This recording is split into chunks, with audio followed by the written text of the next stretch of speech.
العالمين محمود رب المشرقين والمغربين وجد الحسن والحسين المكي المدني القرشي الهاشمي مولانا أبي القاسم محمد اللهم صل على محمد وآل محمد وعلى الطيبين الطاهرين المعصومين المظلومين ولعنة الله على أعدائهم وغاصب حقوقهم ومنكر مظاهرهم وعظمتهم أجمعين. أما بعد فقد قال الله تبارك وتعالى في كتابه المجيد وفرقانه الحميد وخطابه المتين وهو أصدق الصادقين وقوله الحق. بسم الله الرحمن الرحيم. لا إكراه في الدين قد تبين الرشد من الغي فمن يكفر بالطاغوت ويؤمن بالله فقد استمسك بالعروة الوثقى لا انفصام لها والله سميع عليم. صلوات محمد وآل محمد. اللهم صل على محمد وآل محمد. عزیزان محترم، یہ ذکر محمد وآل محمد علیہ السلام جو عشر زینبیہ کے نام سے یہاں پر برپا کیا گیا، اس کے سلسلے کی آج 11ویں مجلس ہے اور شب اربعین ہے۔ گفتگو ہم یہ کر رہے تھے کہ اللہ سبحانہ و تعالیٰ قرآن مجید میں ارشاد فرما رہا ہے کہ دین میں کوئی جبر نہیں ہے۔ انسان کے سامنے حق اور باطل کو واضح کر دیا گیا ہے، روشن کر دیا گیا ہے، کلیئر ہو چکے ہیں رائٹ کیا ہے، رانگ کیا ہے، حق کیا ہے، باطل کیا ہے، ہدایت کیا ہے، گمراہی کیا ہے، یہ بالکل سامنے موجود ہے۔ اب اس کے بعد میں انسان جو یہ چاہتا ہے کہ اللہ سے اپنے رشتے کو جوڑے، اللہ پر ایمان لائے، تو پہلی شرط یہ ہے کہ وہ طاغوت کا انکار کرے، شیطان کا انکار کرے۔ یعنی اللہ والا بننے کے لیے ضروری ہے کہ شیطان اور شیطان والوں سے اپنے آپ کو دور کرے، وَيُؤْمِنْ بِاللَّهِ، اور اس کے بعد اللہ کے اوپر ایمان لائے۔ تو پھر کیا ہے کہ اس نے ایسی مضبوط رسی کو تھام لیا ہے کہ جو کبھی ٹوٹے گی نہیں، اور اللہ سمیع بھی ہے اور علیم بھی ہے، سنتا بھی ہے اور سب کچھ جانتا ہے۔ یعنی اس کا مطلب یہ ہے کہ مجھے یہ آزادی نہیں ہے کہ میں کون سا دین، کون سا ریلیجن چوز کروں، یہ آزادی ہے، میرا جی چاہے جو سا دین اختیار کروں، لیکن جو دین میں پسند کر رہا ہوں اگر میں اپنی مرضی سے پسند کروں گا تو پھر مجھے اللہ سبحانہ و تعالیٰ سے کسی ثواب کی، کسی انعام کی، کسی جزا کی، کسی ریوارڈ کی امید نہیں رکھنی چاہیے۔ اور جو دین اللہ نے میرے لیے پسند کیا ہے، ان الدین عند اللہ الاسلام، اللہ کے نزدیک جو دین ہے وہ اسلام ہے، تو اگر میں اسلام کے اوپر عمل کروں گا، اسلام کی تعلیمات پر عمل کروں گا، تو اللہ سبحانہ و تعالیٰ جو میں اعمال انجام دوں گا ان اعمال کی مجھے جزا عطا کرے۔ اسی لیے اللہ سبحانہ و تعالیٰ نے قرآن مجید میں اس چیز کو واضح کر دیا کہ اگر کوئی انسان اسلام کے علاوہ وَمَن يَبْتَغِي غَيْرَ الْإِسْلَامِ دِينًا فَلَن يُقْبَلَ مِنْهُ وَهُوَ فِي الْآخِرَةِ مِنَ الْخَاسِرِينَ، کہ جو شخص بھی اسلام کے علاوہ کسی اور دین کی تمنا کرے گا تو اللہ سبحانہ و تعالیٰ اس کی عمل کو قبول نہیں کرے گا، اس دین کو قبول نہیں کرے گا، اور وہ آخرت میں خسارے میں ہوگا، نقصان میں ہوگا، لوزر ہوگا۔ تو اگر انسان کو کامیاب ہونا ہے، سکسیسفل ہونا ہے، تو اس کے لیے ضروری ہے کہ جو دین اللہ نے بتایا ہے اس دین کے اوپر عمل کرے۔ تو جب تک دین کے باہر کی بات ہے تو لا اکراہ فی الدین، لیکن جب ہم دین میں آ گئے تو پھر ہم کو وہی ماننا پڑے گا جو اللہ کا حکم ہے، ہم کو وہی ماننا پڑے گا جو رسول اللہ نے فرمایا ہے۔ اب میں یہ نہیں کہہ سکتا کہ نہیں میں اسلام کو مانتا ہوں لیکن نماز کو نہیں مانتا، میں اسلام کو مانتا ہوں لیکن روزے کو نہیں مانتا، میں اللہ کو مانتا ہوں رسول اللہ کو نہیں مانتا۔ میں رسول اللہ کو مانتا ہوں پر قرآن کو نہیں مانتا، تو یہ کہیں پر بھی میری مرضی نہیں چلے گی۔ دین میری مرضی کا نام نہیں ہے، بلکہ دین اللہ کی مرضی کا نام ہے۔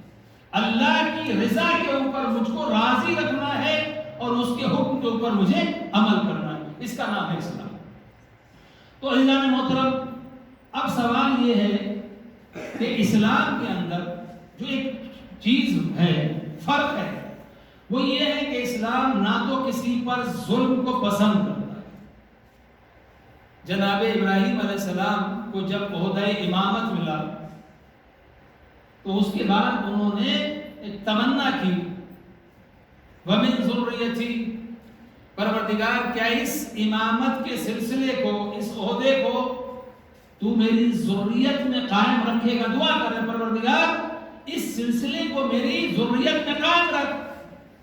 تو اللہ سبحانہ و تعالیٰ نے جواب میں کہا لا ینال عہد الظالمین، ہمارا عہدہ کسی ظالم تک نہیں پہنچ سکتا۔ یعنی اگر کوئی ابراہیم علیہ السلام کی ذریت میں سے بھی ہو لیکن اس وقت تک وہ عہدے کو نہیں پا سکتا جب تک کہ وہ ظلم سے دور نہ ہو۔ جو ظالم ہوگا وہ ہادی نہیں ہو سکتا، وہ رہبر نہیں ہو سکتا، وہ امام نہیں ہو سکتا ہے۔ اللہ سبحانہ و تعالیٰ نے بتا دیا۔ تو اسلام کسی بھی شکل میں ظلم کو پسند نہیں کرتا، کسی پر ظلم کرنا۔ بلکہ مجھے تعجب ہوتا ہے، اللہ اکبر، اس دین کی خوبصورتی یہ ہے، اس کی بیوٹی یہ ہے کہ یہاں پر حکم یہ ہے کہ آپ کہیں پر ہیں، سفر میں ہیں یا کسی ایسی جگہ پر ہیں کہ آپ کے پاس پانی تھوڑا ہے، پانی اتنا ہے، آپ کے ساتھ کوئی جانور ہے اور پانی اتنا تھوڑا ہے کہ اگر آپ وضو کریں گے تو جانور پیاسا رہ جائے گا۔ تو اسلام حکم یہ دیتا ہے کہ جانور کو پانی پلاؤ اور تیمم کر کے نماز پڑھو۔ یعنی اللہ کیا کہہ رہا ہے، تم میرے سامنے تیمم کر کے آ جاؤ لیکن کوئی جانور پیاسا نہ رہے۔ تو جو دین جانوروں کا اتنا خیال کرتا ہو وہ کسی انسان پر ظلم کیسے کر سکتا ہے؟ یعنی اس کا مطلب کیا ہوا کہ اگر دنیا میں کہیں ہمیں ظلم مل رہا ہے تو جو ظلم کر رہا ہے بھلے وہ یہ کہتا ہو کہ میں مسلمان ہوں، لیکن ظالم کبھی اسلامی پیشوا نہیں ہو سکتا ہے، دین کا رہبر نہیں ہو سکتا ہے، دین کا لیڈر نہیں ہو سکتا ہے جہاں پر ظلم ہو۔ لیکن دوسری بات کیا ہے، اسلام میں یہ بھی نہیں ہے کہ ہم ظالم کی حوصلہ افزائی کریں کہ کسی نے ایک تماچا مارا تو ہم نے دوسرا رخسار، دوسرا گال میں بڑھا دیا کہ اس پہ بھی مار دو۔ اسلام اس کو بھی پسند نہیں کرتا۔ نہ ظلم کرو نہ ظلم سہو، اس لیے کہ اگر تم ظلم سہو گے تو نتیجہ یہ ہوگا کہ جو سامنے والا ظالم ہے وہ اتنا متکبر ہوتا چلا جائے گا کہ پھر وہ صرف تمہارے لیے نہیں بلکہ پوری انسانیت کے لیے خطرہ ہو جائے گا۔ اگر کوئی انسان جس کے مزاج میں ظلم ہو تو پھر وہ کسی کو دیکھتا نہیں ہے، آج مجھے تکلیف دے گا، کل دوسرے کو تکلیف دے گا، پرسوں کسی اور کو تکلیف دے گا، اس کے ظلم کا سلسلہ بڑھتا چلا جائے گا۔ لہذا اسلام کیا کہتا ہے کہ ظلم سہو۔ ہاں پرسنلی تمہارے اوپر کچھ تکلیف پہنچی ہے، تمہیں اذیت پہنچی ہے، تم نے برداشت کر لیا، تم نے صبر کر لیا، ایک بڑے فتنے کو روکنے کے لیے آپ نے صبر کر لیا، بہت اچھا کام ہے۔ لیکن اگر کوئی ایسا کام کر رہا ہے جس سے پوری سوسائٹی کے لیے مصیبت ہو رہی ہے تو اس کے خلاف آواز بلند کرنا یہ آپ کا دینی فریضہ ہے۔ اور یہاں پر اسلام کے اندر جو ہے یہ چیز نہیں ہے کہ یہ گھر والا ہے، یہ باہر والا ہے، اچھا اپنا رشتہ دار ہے تو چلو ٹھیک ہے کوئی بات نہیں، اس کو معاف کر دو، ایوائڈ کرو، دوسرا ہے تو اس کے لیے قانون ہے۔ اسلام میں یہ چیز نہیں ہے۔ اسلام میں سب کے لیے برابر حکم ہے، بلکہ عجیب بات ہے، آپ پڑھیے سورہ احزاب کہ جہاں پر نبی کی ازواج کے مقام کو بتایا گیا ہے وہاں اللہ سبحانہ و تعالیٰ نے کہا کہ اگر تم نیکی کرو گی تو تمہیں ثواب بھی زیادہ ملے گا اور اگر تم نے خطا کی تو پھر تمہارے لیے عذاب بھی ڈبل ہوگا، دوہرا ہوگا۔ تو یہاں پر یہ کہہ کے نہیں کہ صاحب نہیں ہمارا تو تھوڑا سا رشتہ داری ہے، ہم حکومت سے قریب ہیں، ہمارے لیے رول دوسرا ایسا نہیں۔ آپ دیکھیں قرآن مجید میں ٹھیک ہے، رسول اللہ کے دو چچا ہیں، ایک ہے جناب حمزہ جن کا لقب ہے سید الشہداء، وہ اپنے زمانے کے شہیدوں کے سردار تھے، جن کا لقب اسد اللہ، اللہ سبحانہ و تعالیٰ کا شیر، لائن آف گاڈ، وہ جناب حمزہ کے جن کی قبر کی مٹی سے سب سے پہلے جناب فاطمہ زہرا صلوات اللہ علیہا اللہم صلی علی محمد و آل محمد، شہزادی نے سب سے پہلے جس کی قبر کی مٹی سے تصویر بنائی وہ جناب حمزہ علیہ السلام ہے، جن کی زیارت کے لیے شہزادی کو تشریف لے جاتی تھی۔ تو جناب حمزہ کا مقام کیا ہے؟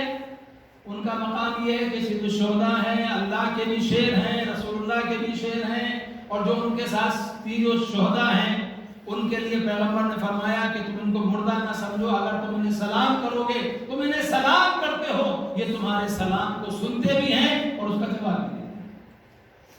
اور دوسرا چچا رسول اللہ کا ہے جس کا نام ہے ابو لہب، اس کے لیے قرآن نے کیا کہا؟ تبت یدا ابی لہب وتب، اے ابو لہب تیرے دونوں ہاتھ ٹوٹ جائیں۔